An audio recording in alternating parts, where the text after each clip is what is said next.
মিশলো জ্বালা, কথা বললো জ্বালা, কথা না বললো জ্বালা। কারণ এটা দুনিয়া, এটা জান্নাত নয়। এখানে এগুলা যতদিন বেঁচে থাকবেন এগুলা থাকবে।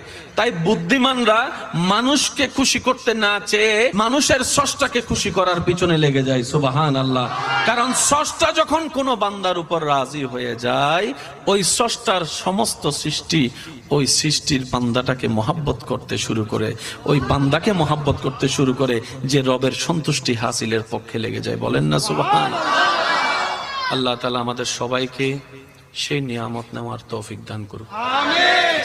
এবার আমি কিছু কথা বলবো, আপনারা শুধু বুঝে বুঝে আমাকে উত্তর দিবেন। আল্লাহর ভালোবাসা আমাদের দরকার আছে কি নেই? আছে। রবের ভালোবাসা ছাড়া বান্দার জন্য, নবীর ভালোবাসা ছাড়া উম্মতের জন্য প্রাণহীন একটা পুতুল মাত্র আমরা। কথা বলেন ঠিক কিনা?